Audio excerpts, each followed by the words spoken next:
If I'm not doing work that matters to me, I eventually start to wonder if my job matters. And then it gets really scary. I start to wonder if I matter. One of the 3 human needs that workers have to have met is meaning and purpose in their work. 2 is recognition for their unique contribution. And 3 is a relationship with their leader. Those 3 needs, those are all heart stuff. And that just shows our humanness. Ken Coleman. He's a Ramsey personality and #1 best-selling author of The Proximity Principle. Career expert and a national radio host of the Ken Coleman Show. A nationally syndicated radio show. Where he helps people discover what they were born to do. What are some of the feelings that people have when you're not in the right career? So number 1, there's a feeling of loss. They wouldn't define it as loss, but it really is a loss. It's an emotional loss because you feel like you've lost time. What that looks like is that discouragement. You get angry at yourself. Things haven't worked out the way you want to. I also think there's a fear of the unknown. Talk to us about the problem of being disengaged and bored at work right now. So the answer is,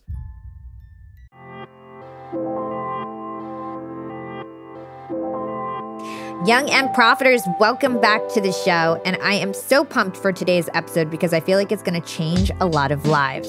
A lot of you all tuning in are not in your dream careers. You feel frustrated at work. You feel unhappy, bored. You're looking for a change. You need to understand how you can take that leap. At the same time, we've got a lot of entrepreneurs tuning in. And you guys probably are in your dream careers, but you need to figure out what drives and motivates your employees to be engaged and do the best work. Well, this episode is going to uncover all of that. My guest today is Ken Coleman. He's known as America's career coach. He is so smart. He is the best career coach that I've ever come across on Young and Profiting podcast. So I'm so excited for this conversation. He's the author of multiple best-selling books like From Paycheck to Purpose and The Proximity Principle. And he's also the radio host of the Ken Coleman Show, a very popular show, as well as the super popular David Ramsey Show, which he co-hosts. So in today's episode, Ken is going to unpack how we can align our talents, mission, and passion to ultimately create our dream careers. Ken, welcome to Young and Profiting Podcast. Thanks for having me, Hala. I'm excited. I'm excited for this conversation too. And so for everybody tuning in, you are right now living your dream career. You are a host of a nationally syndicated radio show. You are frequently co-hosting on The Ramsey Show, which is an uber popular podcast. And you are essentially living your dream career. You're known as America's career coach, but there was a point in your life where you were pretty unfulfilled. So I thought that we could start in your early career days. Yeah. Talk to us about your first soul-sucking job. Yeah. Well, it's funny that you asked that because it was working for me. I was in my late 20s and I was on a path that I had carved out or certainly envisioned when I was 16. And I was in the process, I thought, of gaining a legitimate business resume. And part of this journey was stepping out on my own so that I could kind of take the next step. And I realized that the thing that I was preparing for, a potential run for political office, that was no longer the goal. And so here I am running the small business, which was just a means to an end, just a day job. But I was working for me. But it was soul-sucking work. I didn't enjoy it. It was in a sales role, and I could always sell. But it was a means to an end, and then the end changed.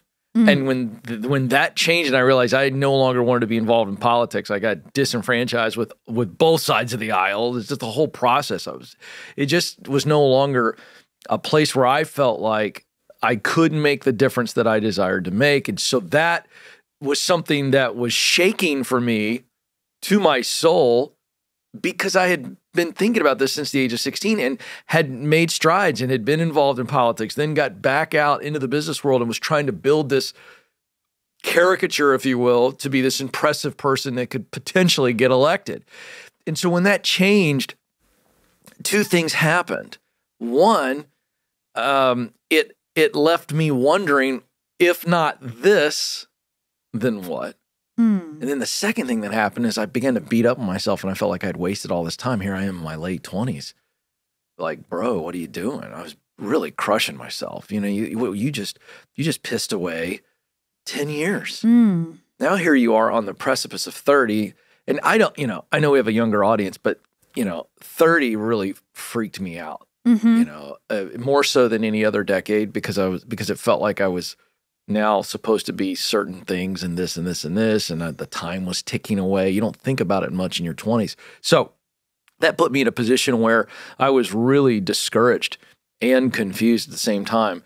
And that's a dangerous place to be in. And so I snapped out of it eventually and just began to work with some great life coaches, people that I had access to. And they gave me some exercises, and I began just to walk through some life mapping. Yeah. And went back. And that's when I figured out, there's a different direction. Yeah. It's so interesting that you were so focused on politics. And I feel like a lot of people are in this boat. They're, younger and they decide like, I want to be a doctor, for instance. And then they go down this whole path and they go through school and then they become a doctor and they hate it. And they don't know what to do and they feel like it's too late. I wasted so much time. What are some of the feelings that people have when you're not in the right career? Yeah. All right. So number one, there's a feeling of loss. And this is deeper than most people. I don't think most people would say to me, or you and I, if we went on the street and we started asking young people this or people that feel this, they wouldn't, I don't think, define it as loss. But it really is a loss. It's an emotional loss because you feel like you've lost time. So what that looks like is that discouragement. There's some anger. You get angry at yourself, maybe angry at others, if things haven't worked out the way you want to. And I also think there's a lot of fear. Fear of, okay, if I now pivot and go after something else, what are other people going to say? Maybe I got a degree in this. I love your example. Yeah. You go to med school. I mean, that's a lot of time and money invested. And by the way, we all know this. In pretty much every society in the world, doctors are considered, to be very prolific people. They're respected people for obvious reasons. So now you're dealing with fear of rejection. What are my parents, my friends and family going to say? What, you're walking away from being a doctor? Have you lost your mind? That's the fear of peers, the fear of rejection, if you will. Fear of the unknown. And that's what I was dealing with. Once I knew that politics wasn't it, I was sitting in this fear of the unknown, which I think, Hala, is the greatest fear that we as humans face. This idea of if I'm walking in a dark cave and I can no longer see the hand in front of my face, it's paralyzing. If we're driving in a car, a torrential downpour, the fear of what's out there and I don't know what's next is paralyzing. That's a big feeling. And then I would say doubt, the cousin of fear. Fear is I'm afraid of something bad happening if I move forward. Doubt is I don't believe something good will happen if I move forward. They're cousins. They like to hang out together and feed off of each other. But I think those are the emotions people are feeling. Yeah. So let's talk about how you discovered your dream career, because now you have an awesome career in broadcasting. We actually have a lot of similarities in terms of how we got to our dream careers in broadcasting. So talk to us about this 10-year journey to get to, the upper levels of broadcasting, essentially. Yeah, I'm glad you asked this because trial and error is really huge. And the key word here is trying. I think the best way to get over doubt is to try something. Because when we try, we figure out an actual measurement to see, do I actually have any potential? If I try to play golf, which I did a couple of years ago, I found out really quickly what my potential is. And it's not good. I've tried pickleball since, and I've got a lot more potential in pickleball, right? So we think of this in hobbies, but this is also true of our profession. So the answer is, I felt like I always had this desire to perform. And I went back and I life mapped, and it goes real quick. I went, okay, I always loved performing. As a kid, I was volunteering to be in the play. I was a little bit of a class clown. I wanted the pressure. I would do things in front of the whole student body. So I found the theme here that I actually like the pressure of people looking at me, and so sometimes we get on kids for that. But I think that's a beautiful thing because most people are terrified of public speaking more so than death. We know this. This is a piece of data that's been out forever. So I figured out, okay, I like to perform. I like the pressure that comes with the performing. So now I have to start to go, what type of performing do I want to do? Do I want to be a corporate speaker and go out and speak and be a keynote speaker? Do I want to go into some type of nonprofit or ministry work where maybe I'm speaking on behalf of a cause? Do I want to go into hard news broadcasting where you're looking at teleprompter and you're just kind of reading. Do I want to go into sports? Because I love sports. Okay, I thought I wanted to run for office. Do I want to go into political media? And so I went down the list. And sports kind of jumped out to me because I still love sports and love talking about sports. So I tried it and I got into it. And I did, it wasn't a major break, but I got some little breaks. And what I figured out is that talking about sports was a form of entertainment. And I wasn't motivated to entertain people. That led me to realize that I want to communicate to encourage people, to coach people. So it was a process of elimination. I'm giving you the super short process, but that's when I got to the point I was like, okay, how can I now do broadcasting to encourage, to equip people? And that's how I started to figure out, okay, there is an actual world out here where you can communicate to help people transform their life. And that's that. And the key to that was I loved the sports broadcasting. It was fun because I was performing. But I really started to realize that if I did this every day, I'm going to get bored with this pretty quick because I'm not deeply passionate about giving people my opinion on a sports team, organization, or a league. So that was a process of elimination. And we're going to talk all about why passion is so important, not just your talents and things like that later on. But what I think is so interesting with your story is that it wasn't like that big of a change. Like if you think about it, being a politician, it's like you're still up there on a stage, you're still motivating people, you still have to use your voice. And sometimes it's not necessarily like a 360-degree pivot. It's just a slight pivot to a different career, right? Great analysis. So for example, when I was developing my career, I wanted to be a singer my whole life. And I would perform. I always had a solo. I was always the star of the plays. I was writing music in college. And actually, I started interning at Hot 97.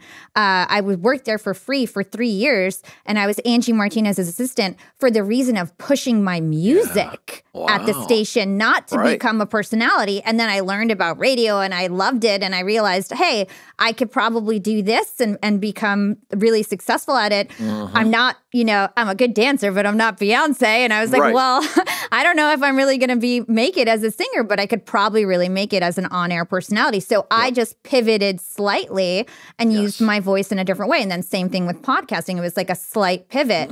So I think that's important for people to understand. You don't have to totally change what you're doing. It just might be that something is a little bit off with the career that you chose. Yeah, that's incredible. I love that you shared your story on this. I hope your audience knows that. If they don't know it, they need to keep diving into that because what you did is you just saw greater opportunity over here. It didn't make you less talented. It didn't make you less valuable to the world. And I think in some ways we can see the value you're providing now. I mean, it's hard to say.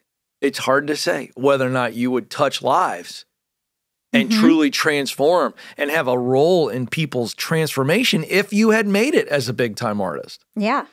So it's fascinating to see that, and I think that that's a really key point. I realized that there was a thread. The thread was communicating on behalf of people. I thought it was politics, found out, nope, I can make way more difference over here if I'm communicating in this lane on this issue. So fun little exercise for people that may be in a position that you and I were both in that I didn't know back then, Holland. So I've developed this now, coaching 10,000 people on the air. 3 little fun questions. If you're kind of figuring out it's not this, what is it? And Holly, you made a great point. There's going to be some similarities. Even on the pivot, there's going to be similarities. So here's how you figure it out. Ask yourself, who are the people I want to help? And think of this through a work context, because all work, certainly honorable work, helps people. So who are the people I want to help? Second question, what's the problem or desire that they have? And then the third question is, what's the solution or solutions to that problem or desire that I get excited about? So real quick review, who are the people I want to help? What problem or desire do they have? What solution to that problem or desire do I get excited about? This is where we ideate. And this is where our heart, these are heart questions. These 3 questions are designed to get the heart to open up.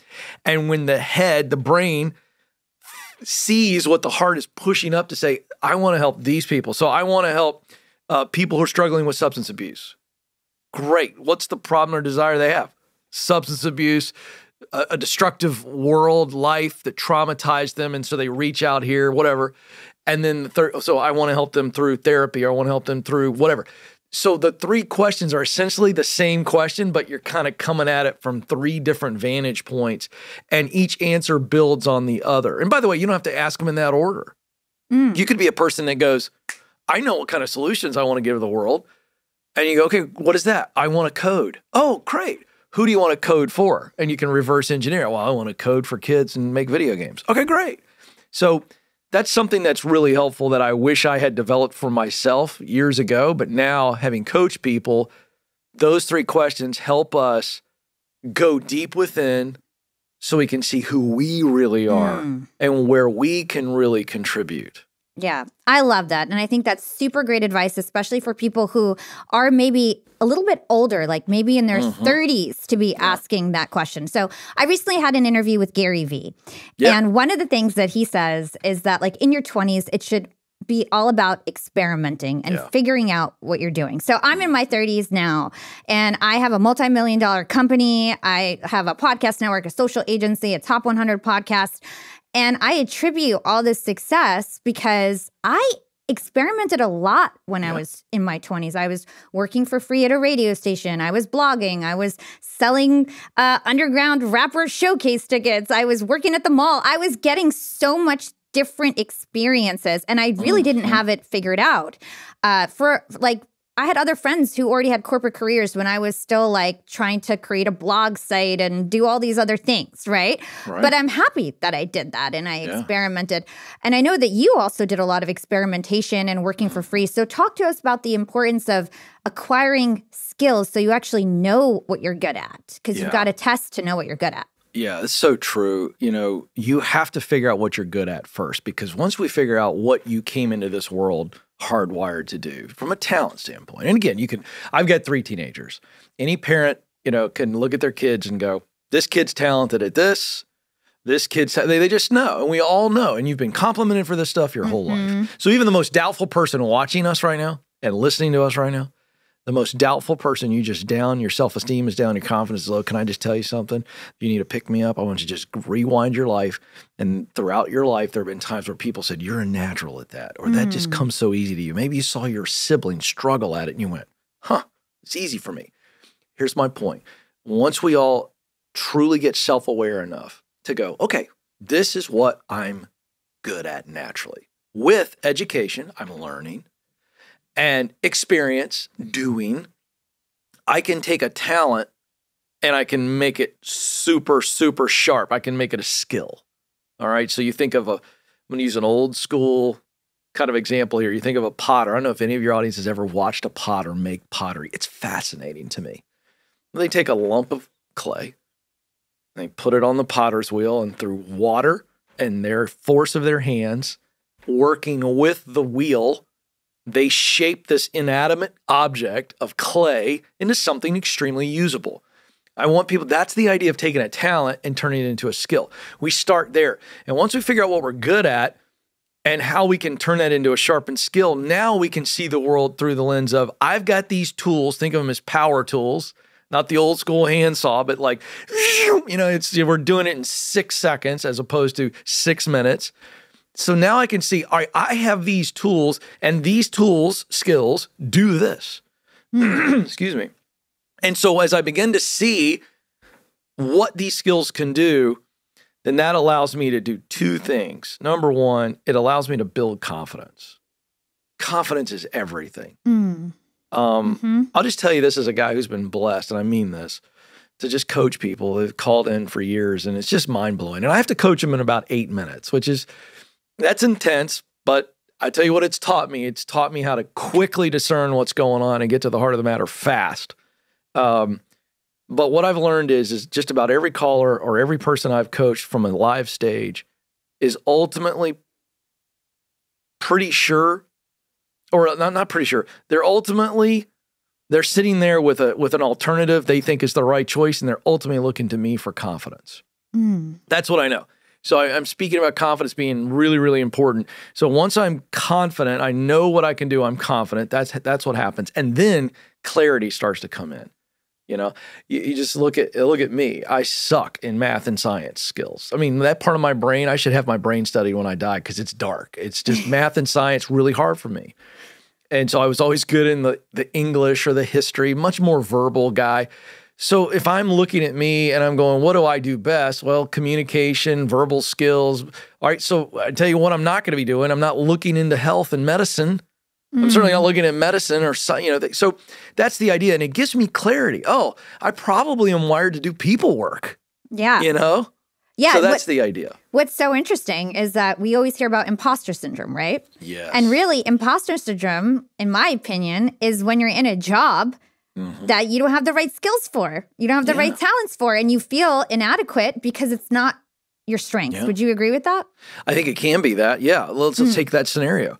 In that situation, you realize, I don't think I'm cut out for this because I don't have the talent. It's like me trying a new sport. It was the golf example earlier. I get out there and play enough and play with better golfers, I'm going to have some doubt as to whether or not I'm ever going to get there. Yeah. Well, that in that situation is not a syndrome. That's reality. That's me going, I'm not going to be good enough. I just don't have the skill set. The mental makeup to be good in golf.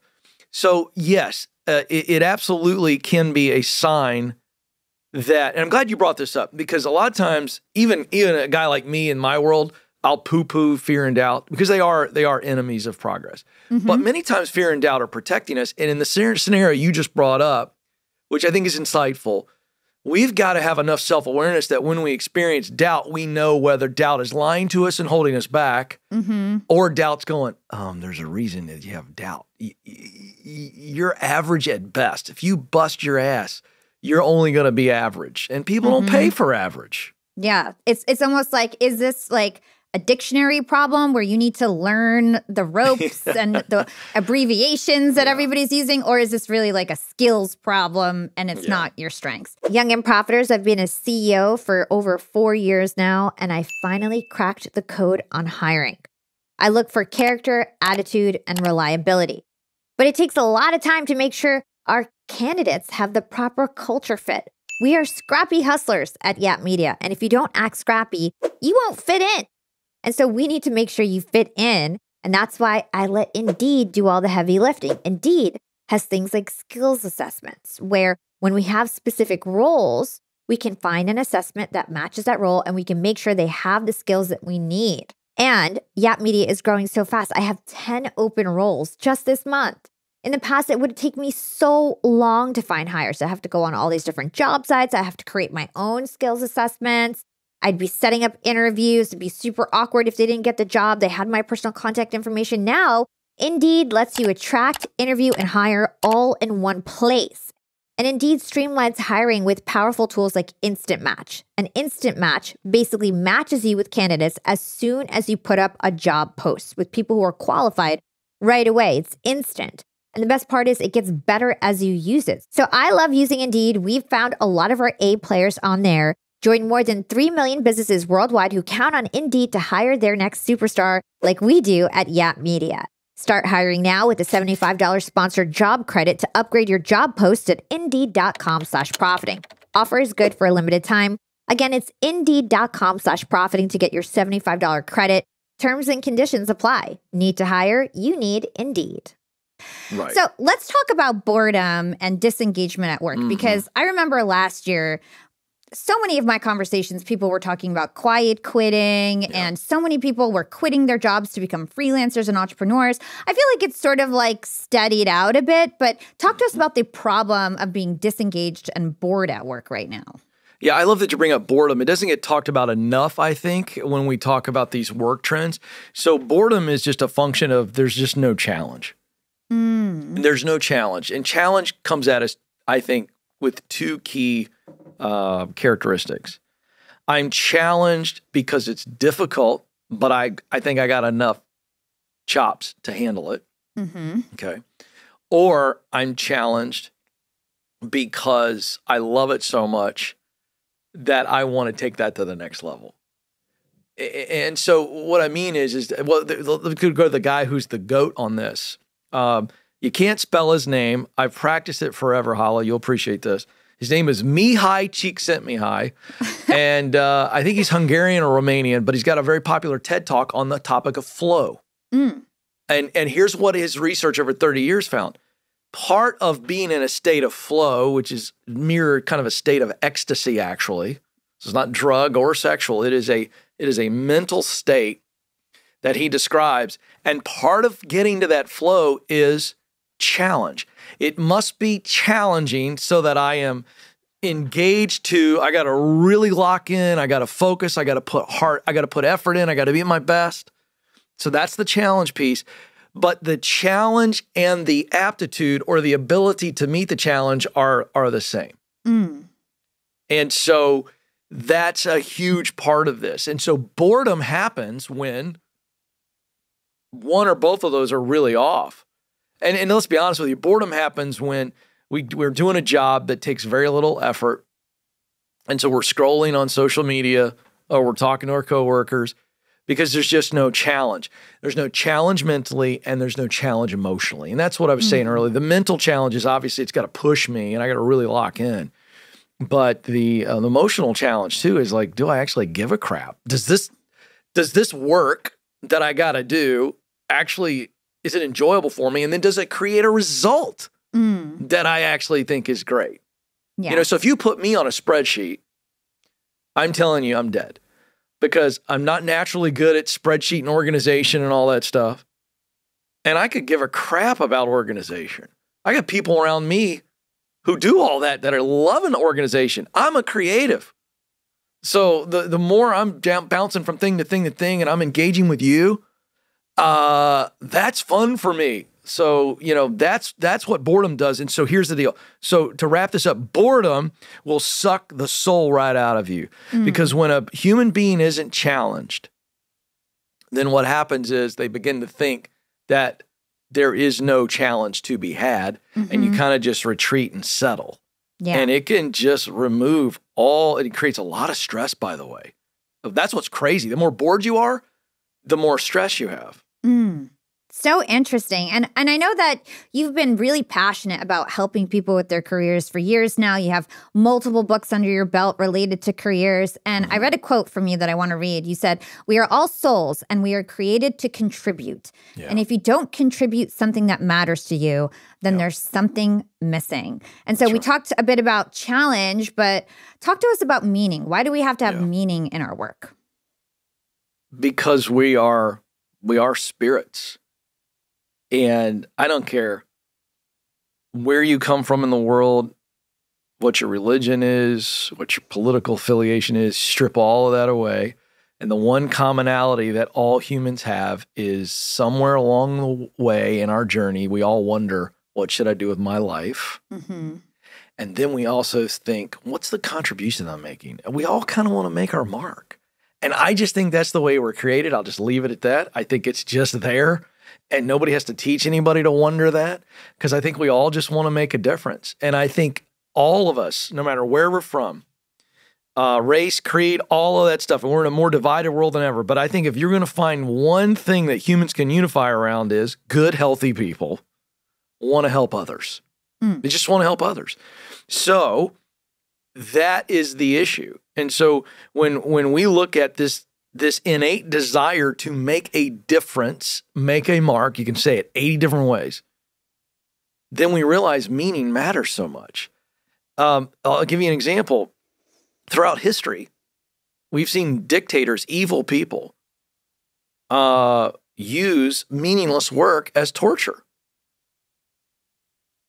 I mean, multiple civilizations. Just go do your homework. You can pick any time of history, certainly not modern history, but I mean, I know of right now, I know of countries around the world where people are just pounding rocks to pay off debts. Now, they're selling those rocks, so that's not what we're talking about. I'm talking about literally meaningless work as torture. So it's a fascinating thing because it's like, if there's no meaning behind it, you're like, why am I doing this? And that's psychological torture, not physical torture. And it's fascinating. And so why is that? Because we as humans We're creatures of progress. So if I'm not, here's the dangerous slope. If I'm not doing work that matters to me, I eventually start to wonder if my job matters. And then it gets really scary. I start to wonder if I matter. So I think that that's the reason why meaning matters. By the way, the data from Gallup shows up all the time. One of the 3 human needs that Gallup said that workers have to have met, one of them is meaning and purpose in their work. 2 is recognition for their unique contribution. And 3 is a relationship with their leader. Now, here's what's funny. Those 3 needs, those are all heart stuff. And that just shows our humanness. Yeah. So related to this point, I think the average age of my listeners is 35, 37. And that's not young. It's not old. It's sort of in the middle. And I'm sure there's a lot of people tuning in that are like, man, like, I feel like my job is meaningless. Yeah. I feel like my life is meaningless. But I feel like I'm too old to make a change. I always say, like, you're never too old to start something new. I started my podcast pretty late, considering, How old were you? I was 30 years old when I started my podcast. Yeah. That's great. And I did so much in the last 5 years. I basically dominated the industry in 5 years. So I had a lot of experience in radio and other things before that. So I started with a head start. But still, I got a lot accomplished in that short amount of time. And a lot of people don't realize that in 5 years, you could do so much. So talk to us about that. Is there really an age where it's too late to start thinking about a new career? No, I think you're right. Here's what I've told people when I've coached them on this, because I've had people in their late 50s. I had a lady call my show recently who was 61. So here's what I told her. I said, it's not too late. The only thing that you've got to adjust is it's not too late to start something new, but the amount of time you have to do that thing is shorter. But you've got plenty of time to start it and do it. You just don't have as much time to stay in it as a 25-year-old, right? At least that needs to be the expectation. But let's also be honest, certainly don't want to freak anybody out here, but this is the kind of thing that you and I talk about and that we do. You're not promised tomorrow. You could be 25 and something awful happened to you, completely out of your control, and you don't make it to 30. So from that standpoint, it's like to the 20-something, let's get after it. Don't put all this pressure on you to figure it out in your 20s, but do what Hala did, do what I did. Go do something and work your way up. So to that older person, it's not too late. The only mindset adjustment here is, all right, if I'm starting at X date, then I don't have the runway that I would have had much younger. So what am I going to do? I'm going to have proper expectations. And so you just measure reality with your timeline of life and go, I may not be able to do this, and this, but I can do this and this. And I think that's how you go, all right, the time I have left from this point on, I'm going to do something that matters to me. And here's what's cool about this. A hospice nurse in Australia wrote a best-selling book about the regrets of the dying.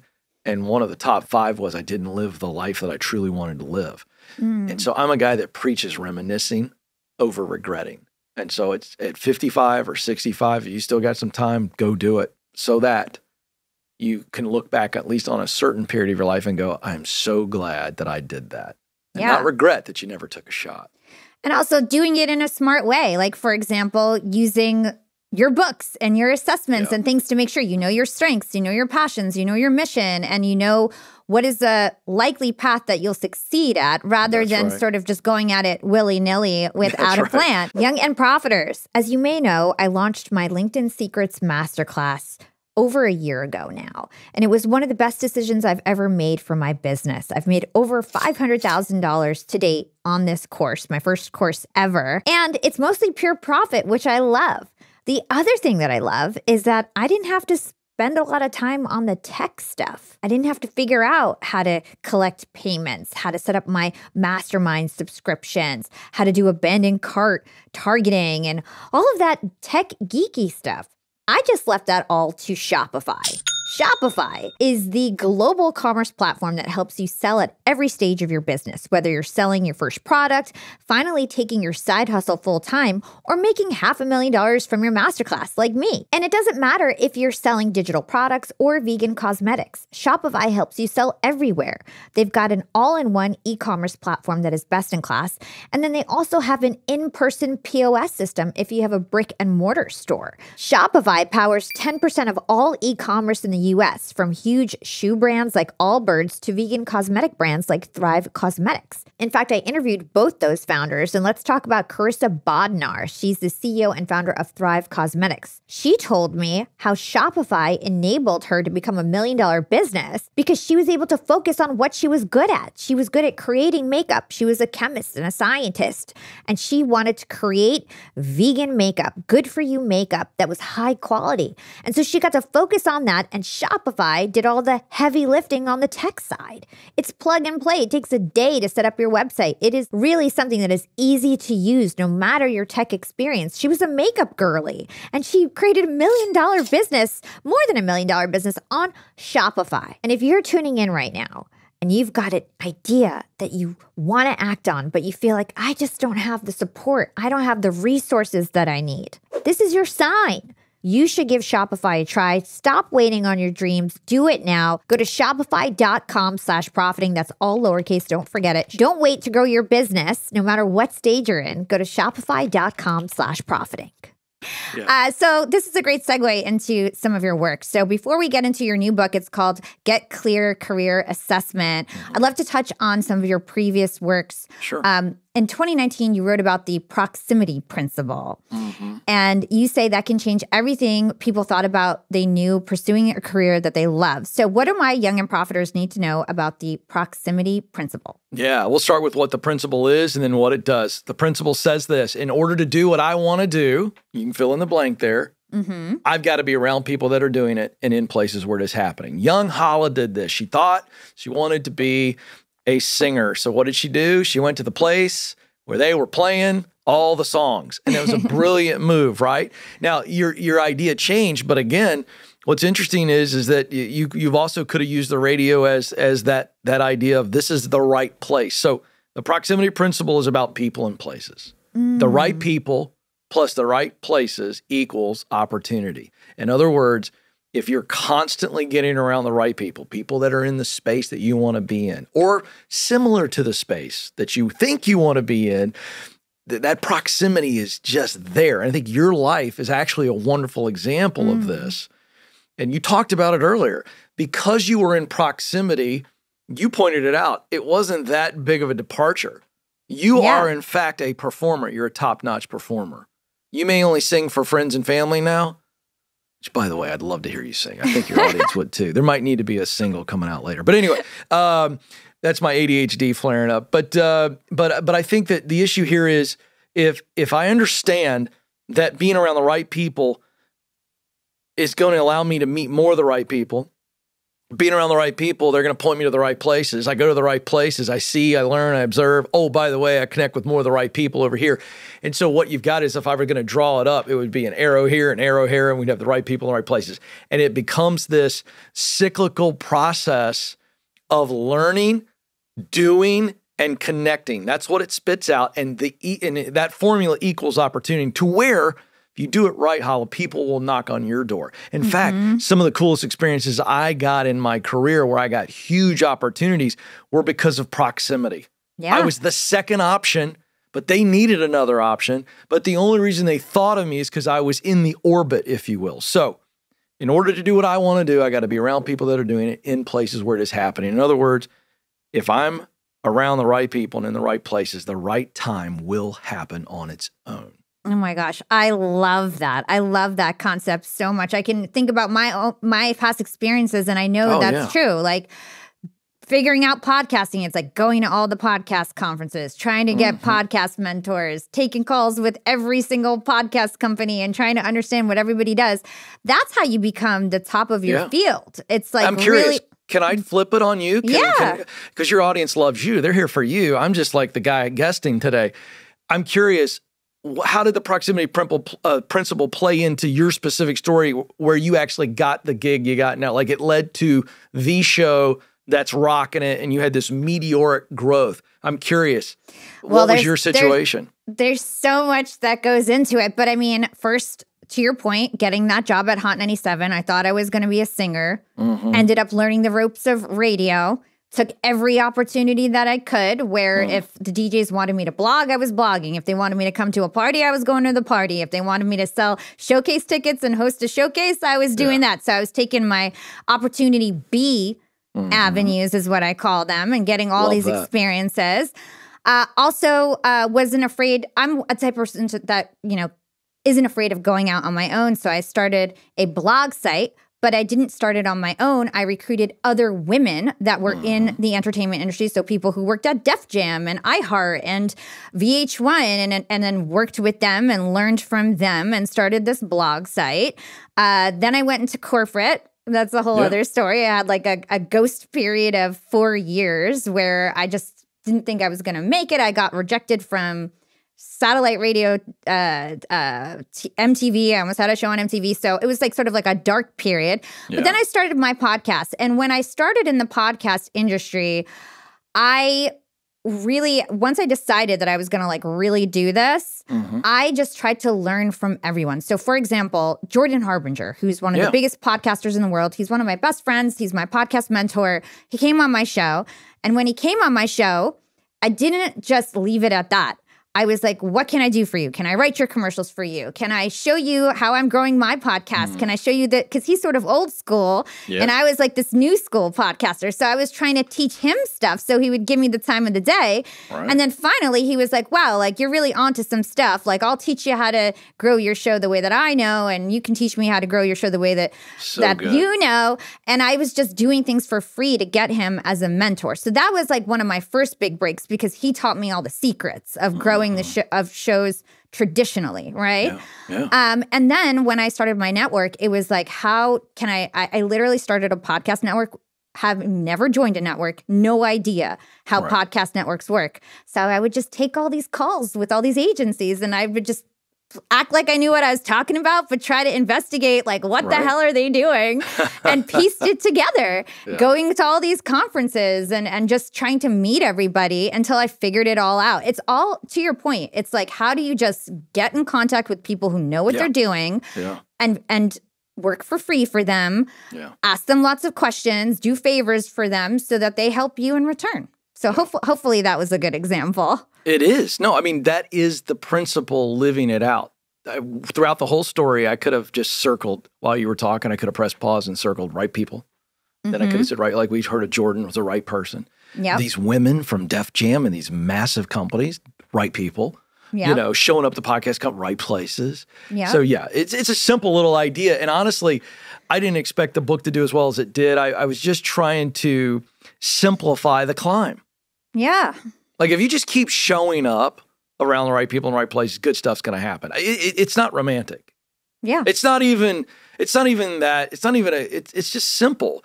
But most people in today's world, they want to fast forward everything because we see a lot of unbelievable fast stories. And those are rare. Those are rare people, you know, because you look like a fast story. Because if you just look at your bio, and look at your, it's like, so all these young women could look at you and go, that's what I want to do. She did it. I want to do it. I can do it. And I'd go, okay, that's true. But are you aware of what she did that's not in the bio? That led to everything that she was able to stack together that then let her go like this. And so, you know, it's like, the challenge for young people, and I was young once, okay? So I'm like the dad on this podcast. I don't mind. You're still young. Thank you. I'm older than you probably realize. But here's what I want you to hear. I was like the young, so this is not a knock on young people, and I can't stand when people, you know, crap on the younger generations like millennials and Gen Z. It bothers me to no end. Here's the thing. The thing about being young is that you don't understand how long things take.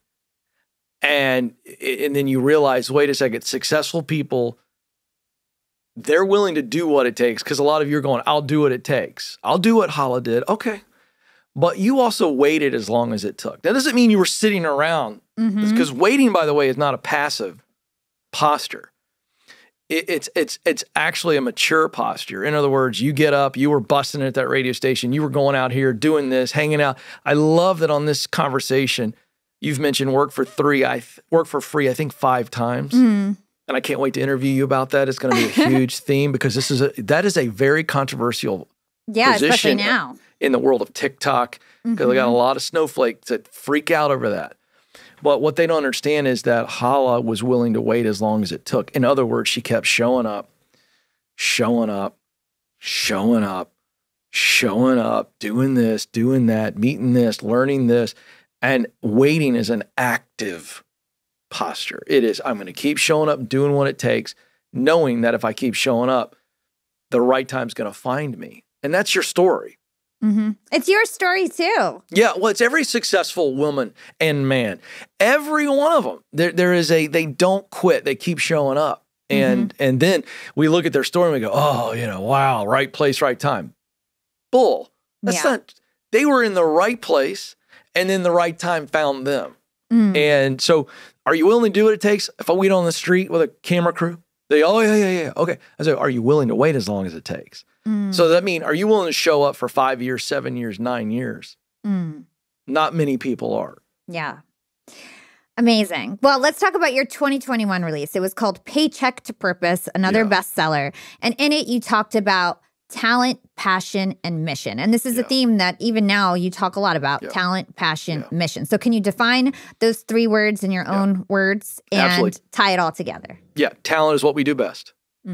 Passion is what we love to do most. And mission are the results. Mission is that result that we care deeply about putting into the world. So if I use what I do best, talent, to do what I love, passion, to produce results that matter to me, mission, I am, by definition, on purpose, doing what I'm supposed to do, doing what I can uniquely do. The reason I came up with that methodology is through coaching people, and I was trying to help them see there's a formula here. The answer to what should I do with my life lies in those 3 things. What are you good at? What do you enjoy doing?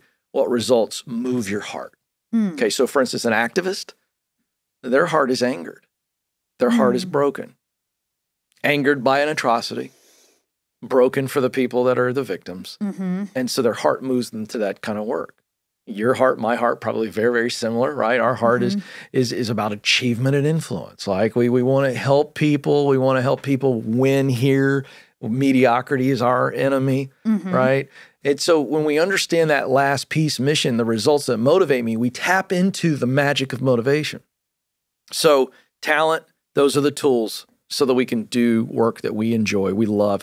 We look forward to the work. We get in it. When you were singing, when you were on the air, when we're doing this right now, you and I really, really enjoy this communication piece, this learning, this digging. How can I learn from? How can I pass this on? But the last piece is so important to understand intrinsic motivation, and that's a sense of mission. We all have it. In other words, the person who gets up at 5 a.m. in the morning to work out does it only because they want to. My teenage boys, Hala, only clean their room because they have to. Do you see the difference? Like, I say to them, you're not going out with your friends this weekend until this bathroom doesn't look like a crime scene. Like, clean it up. You know what I mean? And what do? And then they do it, but that's extrinsic motivation. They do it to avoid punishment or to get something they want that is going to be withheld from them. So the person who gets up for the reward itself just because they want to, that's the idea. So those are the 3 elements. And that's when we can see that about ourselves, that's when we get true self-awareness. Yeah. Yeah, fam. They may call me the podcast princess, but I'm also the LinkedIn queen. I've been an influencer on LinkedIn for 6 years now. I also have one of the top courses about LinkedIn. And I love to teach LinkedIn for sales because when it comes to B2B sales, LinkedIn is where it's at. All the major decision makers are hanging out on LinkedIn. There's 180 million senior level executives and 10 million C-suite executives on LinkedIn. They are on there using LinkedIn for their buying journey. They're looking up the sales reps and vendors that they may want to work with. They're looking up how to solve their problems. They're learning from industry thought leaders. And they're in the mode to buy, meaning they're receptive to hearing about how you can solve their problems. If you want to cut through the noise and target these senior decision makers, you've got to use LinkedIn ads. LinkedIn ads is an amazing tool. In fact, 79% of B2B marketers say that LinkedIn is their top channel for paid media. If you want to show these decision makers how you can solve their problems on LinkedIn and get direct access to them, use LinkedIn ads. They've got amazing targeting capabilities. They can find exactly who you want to target. LinkedIn is like a big social media search engine. You've got so much input, so much different from other websites where you get so much data about everyone because it's essentially their resume that has so many keywords on it, which LinkedIn can then use to target ads to them appropriately, also based on the content that they search and things like that. So the targeting is absolutely amazing. LinkedIn was so generous to give everybody who tunes into the show $100 credit to give LinkedIn ads a try. Make B2B marketing everything it can be and get $100 credit on your next campaign. Go to linkedin.com/profiting to claim your credit. That's linkedin.com/profiting. Terms and conditions apply. So your latest book, it's Get Clear Career Assessment, Find the Work That You're Wired to Do. Yeah. You already put out 2 books about careers, so why did you feel the need to release this new book? Because this is actually just a manual. It became a bestseller, but we actually wrote this to get the assessment on Amazon. So it was because I wanted to have more distribution because you can't sell a digital product on Amazon. Yeah. So kind of a fun lesson here. You got to do what you got to do. And the assessment actually measures those 3 components. So I'm glad you asked me that. Paycheck to Purpose was providing that kind of 7 stages of what it looks like to get on top of your professional mountain. And we do it all through getting clear as that first step. Well, I developed an assessment because I wanted to give people a tool that in about 18 to 20 minutes, you could get a direct report of the world of talent. This is your top 3, and then here's where you're above average. In the world of passion, the types of work, here's where your top 3 are, here's where you're above average. And your missional results, there's 6 driving missions from the world of psychology. I just adopted that, and it kind of tell you this is your primary motivator. And so you get a deep dive report in those 3 areas. Then we put your top results in a purpose statement. That is essentially like a job description for you, a dream job description where you can lay it over the world of work and go, does this career path, does this job allow me to spend most of my day, let's call it 75% of my day, using what I do best, to do what I enjoy, to produce results I care about? That's as simple as it gets. And the assessment does that, and it's a fabulous tool. It's not a personality profile. You notice I didn't talk about personality. It's not going to predict some career for you because that's crap, junk science. Can't do that. No assessment can. But what it does is give you self-awareness. And self-awareness is a superpower because when I can see who I really am and what I have to offer to the world, that clarity will lead to confidence, and confidence will give you courage when you step out and life throws something at you. Courage just isn't this thing that we can will up. It must come from a place of clarity and confidence. And so that's why we created the tool. The book itself, it's about a 45-minute read, and all it does is catches you right at your assessment results. The Get Clear assessment will give you what I just described. And the book is written as though I'm coaching you. So how do we take this purpose statement and start to ideate, well, what can I do professionally? Is it medicine? And so we pick up with those questions I gave you earlier. People I want to help, problem or desire they have. And so that the little book is more of a companion to the assessment. So that's why we wrote it. Honestly, didn't expect it to be a bestseller. Just wanted to get the tool out. And so here we stand, and I'm getting an opportunity to talk about what I think is life-changing methodology. Yeah. Because it's self-awareness. And here's what I would say to young people. Everybody's chasing greatness. And I think that's misguided. I want you to chase uniqueness. Because it is in your uniqueness that your greatness lies. Oh, I love that. You know what I mean? And because it's your contribution. Yeah. This is so good for anybody who's thinking about making a career change. So again, I think one of the biggest fears is like, oh, I don't want to waste more time. Well, you stop wasting time by having a plan and having self-awareness and kind of thinking through things and not just shooting in the dark, right? So I highly recommend this for everyone. But this is an actionable advice podcast. So what are some questions that people can ask themselves to understand what their core talents are? Yeah. What have people always complimented me on? How do I wow others? You know, let's just rewind, hit the rewind button and ask those very practical questions because there's evidence. You know, now, by the way, and again, I want to recognize something. For people who have had a lot of trauma in a really tough life, this will take some time to keep asking. But for most of us who've had a relatively healthy life and not, you know, overwhelmed by challenge, there's going to be multiple times where you can pull up answers. How I wow others, what people say about me when they compliment me. You know, these are basic questions that will reveal right away, oh, well, there's a pattern here. And something that I love in this book that you talk about is super talents, which is something that I've never heard of. So what's the difference between a talent and a super talent? Super talents are the things that I'm excellent at, just absolutely through experience or education, or just pure nature. I'm excellent. I mean, I'm up here. And that's what we give in the assessment, your top 3. That's where we call those your super talents. Now, that indicates that below that are some solid talents. Let's use a simple analogy, 1 being suck, 10 being great, okay? If you are an 8 or a 9 or a 10, I'd call that a super talent. If you are a 6 or a 7, I'd call that a solid talent in the form of if I get more education, more experience, I put some hard work in and I really hone my craft, then I can become super. I'll just be real personal. What are your super talents? I write. So in my world, I write books, I write articles, I give keynotes, I do monologues on a show every day. I coach people live in front of thousands of people, just me and a mic, and it's kind of just woo, you know, or I'm on the air and I got 8 minutes. So that's what I do. Of those things that I do, in my super talents, it would be the discernment and coaching piece. When I'm on the spot and I'm listening to somebody and I'm asking and digging, I'm really, really good at that. The other thing that is a super talent for me is the actual interview themselves. You know, when I'm interviewing people and pulling stuff out of them.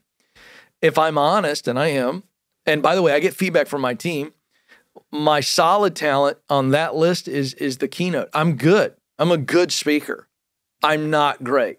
I'm working to become great. And that's my own analysis and also feedback.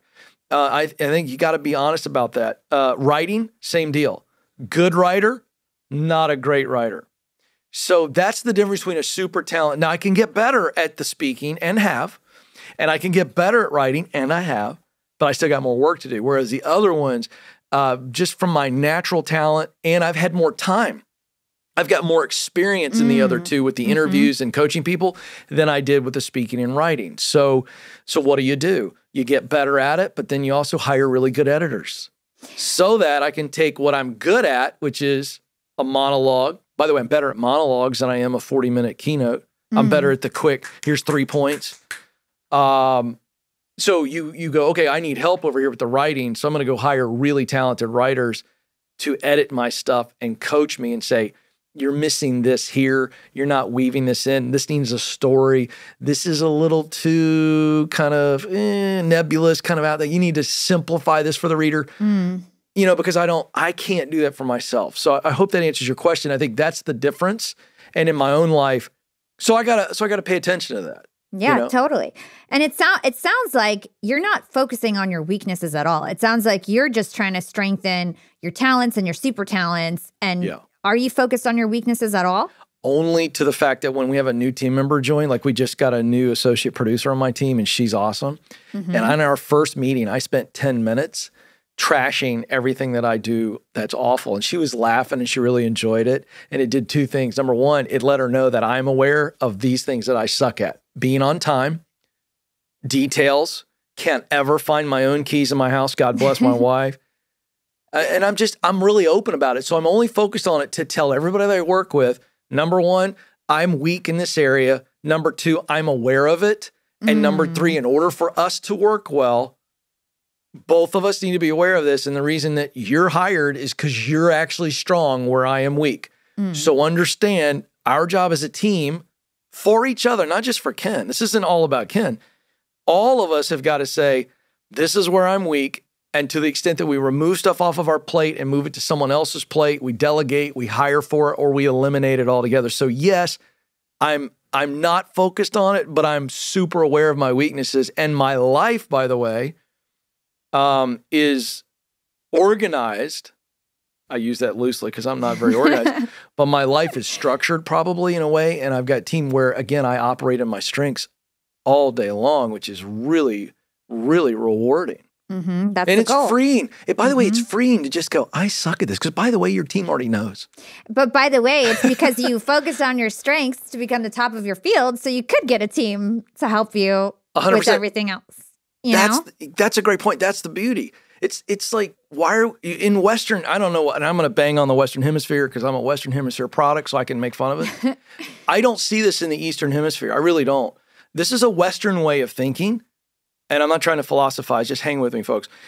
Western thinking is we go to school from kindergarten through 12th grade, and then it's college, and it's largely the same system. We memorize and we regurgitate, and they grade us on what we get wrong. So your whole life you've been conditioned to be afraid of getting anything wrong. So what happens is that translates to your weaknesses. You experience a weakness as you begin to go to school or you try out for a extracurricular activity and you begin to experience weakness. You go, I got to fix that weakness. Instead of going, I suck at playing the clarinet. I should probably not play the clarinet. So true. Do you know what I mean? But we've been conditioned by a Western thinking to work on your weaknesses. And here's what's crazy. That's not a thing in the real world of work. I don't care what hemisphere you're in. Yeah. It's so good. So let's go a little bit broader and talk about the jobs economy in general. And also for some of the entrepreneurs and business owners who listen to the show, I'd love to understand how we can translate some of this into empowering our employees. So first off, I got to talk about AI. I've been doing so many AI episodes lately. And a topic that keeps coming up is AI and jobs. So how do you think about AI's impact on jobs and what people need to think about? I don't think AI is going to change jobs any more than Apple changed jobs or pick another technology, right? It's just the internet. Yeah. I mean, if you think about it, any time in our history where we've had a major technological advancement, has it eliminated some jobs? Yeah. Well, some. yeah. But what did it do? It spun off more. And so I actually think that AI is going to spin off jobs that you and I can't even imagine and create in our heads right now. I think the job market that my 15-year-old daughter is going to experience is, we don't even know, we can't even describe it. So I'm not afraid of AI. I would say this. I've talked to Chris Doe, who I think is one of the great minds on AI. I had him on my show, and I just asked him, and I'll tell you what he told me. He said, AI, we can't forget that AI's effectiveness is completely predicated on the human who programs it. So AI's ability to do anything is based on a human programming it to do that thing. And I think that I'm less concerned about AI replacing your job. I'd be more concerned about a person who works really well with AI replacing your job. I think so I still think it's the human component. Yeah. And so for instance, I do believe the experts that say you're going to see a pretty good percentage of clerical jobs maybe go away because they can program AI to do all the customer service. And we're already seeing in the hiring process where there's AI software where a human's not even involved sometimes even till the second or third level of a job interview.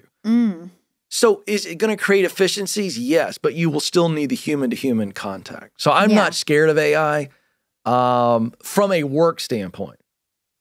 AI as it relates to warfare, that freaks me out. But that's not what we're here to talk about. But that freaks me out.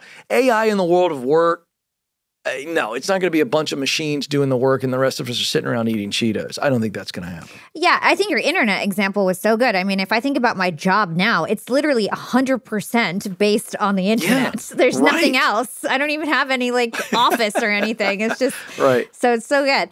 Okay, let's talk about companies and employers. So something that I've noticed, I have 60 people on my team now. Yeah. I've been running my company for 4 years. And some of the rock stars that I had in my company, that used to be rock stars, and I love them still. They're still great, but just giving it as an example. Sure. Star players 4 years ago, 4 years later, as we've grown so much as a company, I feel like they're struggling to stay developed, right? Or evolve with the company. Right. So I sort of see some star players that 2 years ago, strongest players on the team. Now I'm like, ooh, you guys are struggling suddenly and you're not keeping up. How can we develop our employees and help them develop their strengths and skills? Like, what can we be doing as bosses? Yeah. Really good question. Let me give a quick context and then maybe dive into the specifics. I may ask you a couple questions to fully answer this. Yeah. First, we've got to understand as leaders and founders specifically that there are a good amount of people who got you there who won't get you to the next level. Mm-hmm. It is very natural for companies to outgrow some of the key people who actually were fundamental in getting them to this certain spot. But this comes back to, again, talent, passion, mission. If you look at the wiring of some of these people that may be struggling with you now that didn't struggle back here, some of it could be fit. So as the leader, you got to go, is this a fit issue to the point that there's another seat and I need to get them on another seat where they are now able to plug into the new version of our company?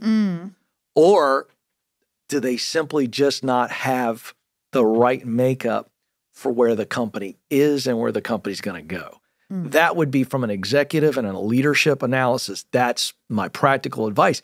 And you got to be okay. And sometimes this really sucks. I mean, I've coached a lot of CEOs on this who I have to say, look, they just aren't built. They don't have it. They can't take you where you want to go. A silly example to try to drive this home. I'm big into sports, right? So it's like a college football coach comes in and he's replacing another coach who left, and that coach ran a very different style of offense. And so they had different kind of players. Maybe they were a run-based, big line, big guys, and it was like a power offense. And this guy comes in and goes, we throw the ball all the time. So those first couple of years, you know what he's got to do? He's got to go, which one of these kids can stay with me and adapt? And if they can't, I got to let them go. And I got to go recruit other players. That's the simple metaphor there that I think is the issue. To answer the second part of your question quickly, how do we develop our people? Well, number one, you got to know them. And I really like this methodology that I've shared. We were talking about people trying to find their own career, but from a leader standpoint, knowing what someone's talents are, knowing what their passions are, knowing what their motivating mission is, you kind of got yourself a profile here.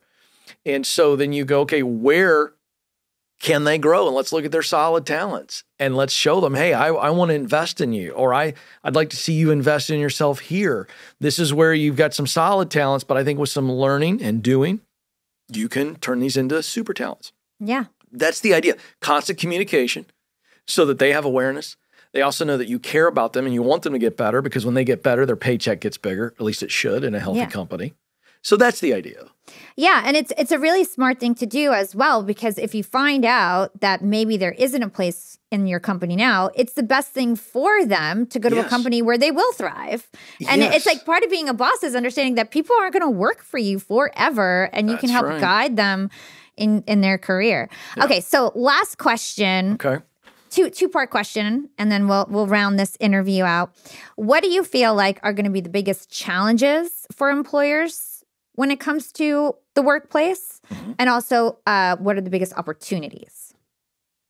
Biggest challenge is retention. We just are in a day and age coming out of the pandemic where we saw so many people job hop. There's this tension in the workplace right now between coming back to work. We're actually back to pre-pandemic levels on people working in the office. So those numbers have shrunk back. And so there's this tension because a lot of people still want to work remote. The remote's drying up as a percentage.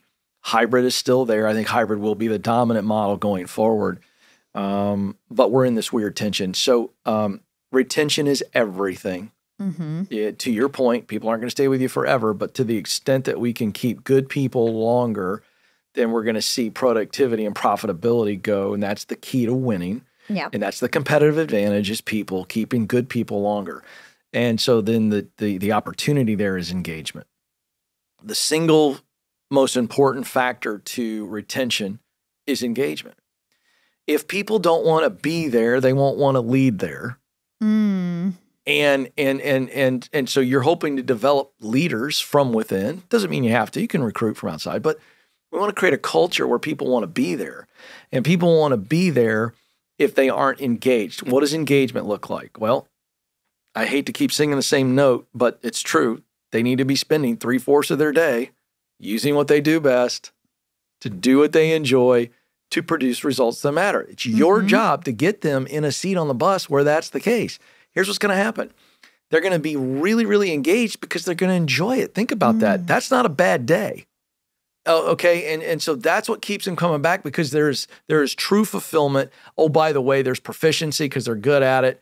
And the fulfillment comes in with the love of the work, and the work creates a result that they care about. Now, after that, you've got to care for them. 2 questions you're asking every week in a one-on-one. How are you doing? That's a personal thing. Like, Hala, I know your dog's been struggling. That's got to be tough. Is she going to make it? Whatever's going on in their personal life, know enough about them where they go, but do you need to take a day? Take a day. Go be with the sweet pup, until you get that's real leadership. How are you doing? It's a personal question. Now, they're not going to give you that right away, but you ask it enough and you show them that you care about them, they begin to tell you what's going on. And for the purposes of not creeping or overstepping, but just they know that you care about them, and you'll give them what they need as a person, so they're not dragging stress from home into the office. That's key. Second question is, what can I do to help you win in your job? What can I do for you so you can win? That second question, they'll begin to tell you that the more you ask the first question, because until they know you care, they won't trust you enough to go, well, I don't feel like my training was long enough, and I'm struggling here. If I got a little bit more training on that, I could turn the corner and I could crush it. But that's a really tough thing for people to share. That's a vulnerability. So I think that right there is where you can get engagement, because then people are saying, I'm cared for here. I'm valued here. I don't know if I'd get treated that way somewhere else. And that will lead to that loyalty and the longevity, which is what we want in engagement. I think that's the game changer. I love all of this advice. You gave me so much to think about for my own company. I feel like when it comes to my career, I'm good there, but you're crushing it. All the things that you told me about just how other people need to think about their career, for me and other entrepreneurs listening, I feel like probably was super, super insightful. So thank you so much for all of that. I end my show with 2 questions that I ask all my guests. Okay. You can steer away from the topic. It doesn't have to be about today's topic. Just answer from your heart. Okay. The first one is, what is one actionable thing our young and profiters can do today to become more profitable tomorrow? Reflect at the end of every day on 2 questions. Where did I win and where did I lose? So good. That sets you up for tomorrow. And just really being present enough to go, what did I learn today about where I won and where I lost? And I think it's a game changer. And what is your secret to profiting in life? And this can go beyond just money and business. Being the best version of me. And I've got multiple versions. I've got husband, dad, son, brother, friend, coworker. And if I can continually look to where can I be better in each of those roles, I'm truly profiting. Well, Ken, you are awesome. Like, I had Thank so you. much fun in this conversation. You are so smart. You're so energetic. It was such a pleasure to interview you. Where can everybody go learn more about you and everything that you do? Yeah, thank you. KenColeman.com is the place to connect on all the things, and really appreciate you and what you're doing. You're a bright star, and you're a big screw you to all the people who said millennials were the generation that was going to be soft and all this. And millennials are the #1 demographic in the workforce now, and you represent them well, and you're crushing it. You're leading, and our economy depends on your generation, and I'm cheering you on. Oh, thank you so much. Thanks so much for joining us.